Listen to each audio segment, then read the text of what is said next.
asalaamaaleykum les ultras de Mok Sport Cissé maa leen di nuyu baax a baax di leen ziare di wax képp koo xamee gan nga ci chaîne YouTube Mok Sport ñoo ngi ñaan nga bës bouton s'abonner bës cloche de notification saa suñu dugalee vidéo ngeen mën a jox suñu vidéo yi gars yi da leen di aimer vidéo yi c'est très important dañuy commencer directement ci Afrique Sport ñëw na ci le jeune sénégalais muy Samba Diallo Afrique Sport nee na Samba Diallo moo ngi Dynamo Kiev waaye gis nañ que contrat Samba Diallo dafa war a jeex le 31 décembre 2026 waaye Samba Diallo ci boppam mun na jugee Dynamo Kiev nee na Samba Diallo 22 ans rek la am bokk na ci avenir du football sénégalais. Afrique Sport nee na am na club bu nekk ci Ligue 1 ak club bu nekk ci Italie ñu ngi ci dossier nee na ñaari destination moo possible pour Samba Diallo ci wàllu transfert d'été bu ñu jëm mooy Ligue 1 muy France ak Serie A muy Italie nee na bëri na club yoo xam ne aussi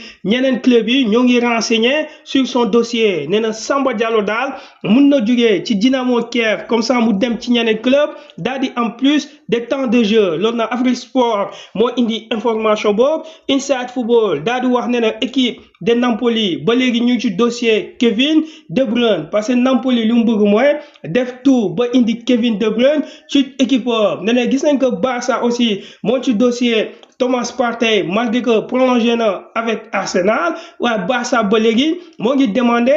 d'information nee na même Guirassy te muy football ci équipe de Dortmund le FC Barcelone moo ngi ci dossier nee na côté Real Madrid à part Arnold bi Real Madrid nara indi côté gauche bi Real Madrid moo ngi demandé aussi des renseignements waaw nee na Real Madrid bëgg na un latéral gauche de métier loolu gis nañ que Inside Football indi na ko ci wàllu information des transferts toujours ci wàllu information footgal.com ñëw na ci Sadio Mané waaw nee na Sadio Mané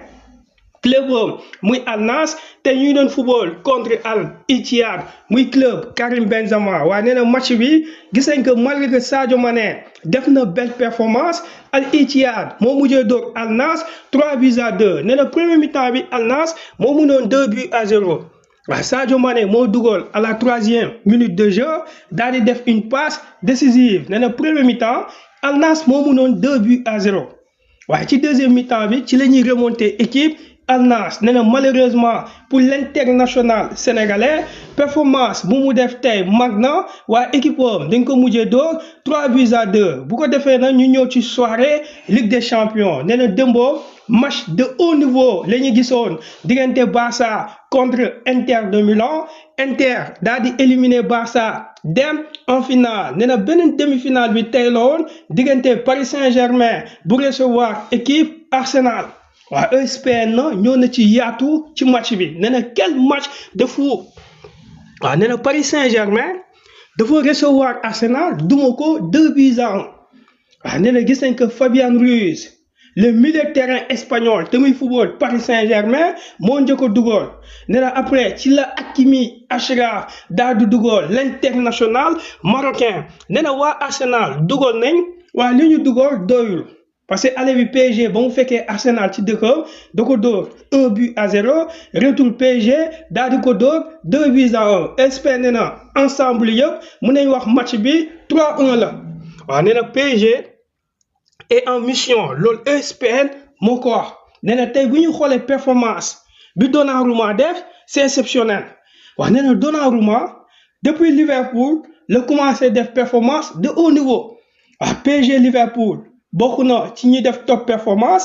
PSG Aston Villa bokk na ci ñuy def top performance ak performance bu mu def tey contre Arsenal ESPN na mun nañu wax Donnarumma dans ses grands moments il est décisif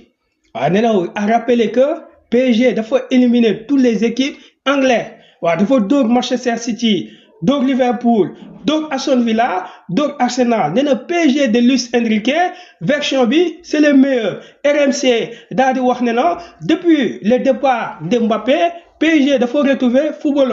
waaw nee na pourtant Mbappé dafa ne moom dafay jógee Paris Saint-Germain pour dem gagner Ligue des champions waaw dafa dem Real Madrid pour gagner Ligue des champions nee na dafa mel ni li mu wax inverse bi moo nar a am parce que Real Madrid toog na Paris Saint-Germain mu ngi en finale loolu RMC moo ko indi yi gis que RMC aussi nee na homme du match bu amoon tey diggante Paris Saint-Germain contre équipe Arsenal Hakimi Achraf la nee na Achraf moo nekk homme du match waaw 3 buts et 5 passes décisives en ce moment ci Ligue des Champions nee na quel joueur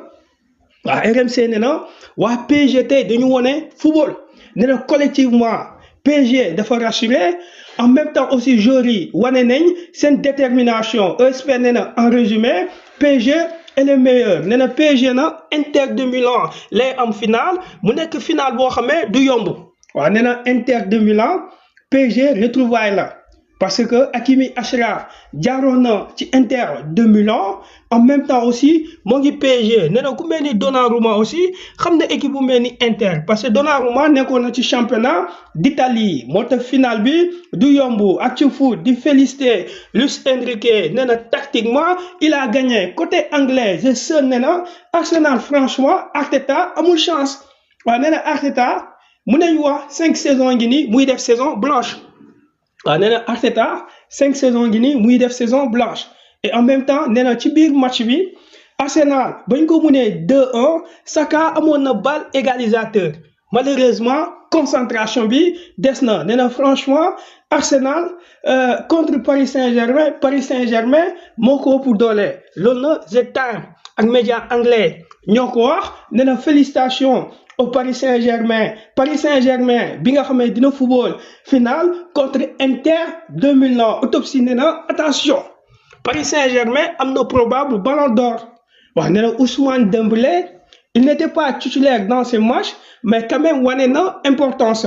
nee na en cas de victoire de Paris Saint-Germain contre Inter de Milan Ousmane Dembélé peut être le grand favori pour les ballons d'or France Football loolu na autopsie moo ko wax gars yi wax leen seen xalaat en commentaire gars yi suba Sénégal dina football à partir de 15h contre RD Congo mu nekk encore match décisif pour l'équipe nationale du Sénégal U20 bu ko defee avant match bi dañuy déggandoo ensemble réaction seen Salou Dia seen entraîneur maa leen di jox rendez-vous ci ñeneen vidéo incha allah. pour jàll dañuy gagné continuer gisee def leneen am donc ça veut dire que ñun xalaatuñu leneen dañu xalaat gagné continuer parce que on a statut bu ñu war a défendre am nañ taxawaay bu ñu war a am ci compétition bi c'est vrai que nee nañ champion du ko dul daal mais koo xam ne am na capacité à se relever et defe naa xale yi ñaax nañ leen sur cet aspect defal nañ leen récupération parce que loolu moo ëppoon importance foofu que entraînement yi boo xoolee dem une partie n'est pas venue ils sont restés avec préparateur physique bi c'était pour que parce que la fatigue n'est pas seulement physique c'est mental donc c'était important ñu régénérer sur tous les aspects et defe naa par rapport à ça dinañ mën a prêt pour jongante ak Congo. Avez-vous envisagé un changement surtout du côté système? Non, on n'envisage pas de changer parce que nous on a nos principes parce que match yëpp amul kenn ku ñu dominer koo xam ne sonal nañu peut-être on a eu des fautes des erreurs yoo xam ne ci la jëlee ay buts def naa loolu la ñuy gën a taxawal gën a ñaaxale ñu def attention par rapport à certaines choses voilà peut-être y aura des changements ci joueurs yi on sait jamais donc parce que c'est important que entraîneur ñu xool ban solution la ñu am pour mën génn ci yëf yi. Et que pensez-vous de la RD Congo comme adversaire? Avez-vous identifié surtout des points faibles par rapport à... Ben ça je le dis pas devant la presse je pense on a joué ak ñoom 2 fois Dakar déjà c'est l'équipe n'a pas beaucoup changé joué nañ xool nañu fi aussi joué donc c'est une équipe qui a beaucoup d'expérience c'est une équipe qui sait très bien défendre donc maintenant c'est à nous de utiliser tout qu'il faut inchallah pour essayer de mettre ce but qui va nous faire passer au deuxième tour. Un mot pour les Sénégalais. ñu jàppale ñu encore une fois c'est vrai que c'est métti na difficile na mais je pense ñun on a envie de satisfaire ce public on a envie encore une fois de rendre fier suñu public voilà ça passe par appuyer ñu ça passe par jox ñu ñaan yi c'est vrai ñun on est conscient sur ça xale aussi sont conscients que ni attentes yi bari na donc maintenant ñoom ils donneront le meilleur de même pour inchallah rabbi satisfaire ce peuple. Merci monsieur. عايز ارحب بيه جدا. عايز اساله قدام فريق الكونغو اللي بنشوفه بيتطور بشكل كبير جدا هيستعد ازاي وشايف فرص حظوظه بالتأهل للدور القادم قد ايه؟ Comment vous allez jouer demain devant les RDC? Ben c'est un match où il y aura pas beaucoup de calcul hein. Je pense que c'est gagner ou disparaître donc ce sera extrêmement important pour nous de mettre ce qu'il faut de donner le meilleur de nous pour essayer de passer ce cap. الماتش بالنسبة لنا بكرة حياة أو موت مكسب أو هنرجع على بيتنا فماتش لا يحتمل قسم على منتخب السنغال كحامل للقب اكيد ليه دور كبير جدا ومهم في البطوله دي، وعايز ان هو يحقق اللقب لمره كمان ويوصل لكاس العالم. هو الهدف من البطوله دي انه يتاهل لكاس العالم، يوصل سيمي فاينل يتاهل لكاس العالم، ولا ان هو يطمح ان هو ياخد البطوله مره كمان؟ L'équipe sénégalaise elle a l'espoir de se qualifier au championnat du monde et elle va gagner cette fois aussi de ce tournoi. Ouais, j'espère. C'est la demi-finale qui va nous qualifier. Donc maintenant, on passe. Il y a un match qui est là, qui est devant nous. C'est le match le plus important pour nous. Il faut d'abord qu'on passe ce match pour envisager un mondial ou pas. Donc c'est important de se consacrer sur ça et d'attendre la suite. Ouais. هو بالنسبه للتاهل ده هجيبه بعدين، بس اهم حاجه بالنسبه له ماتش بكره ده علشان خاطر اللي هو يتاهل ويكمل في البطوله. اما كاس العالم ده لسه له حساباته بعدين. بشكره جدا واتمنى له التوفيق. Merci beaucoup et bonne chance. Merci beaucoup.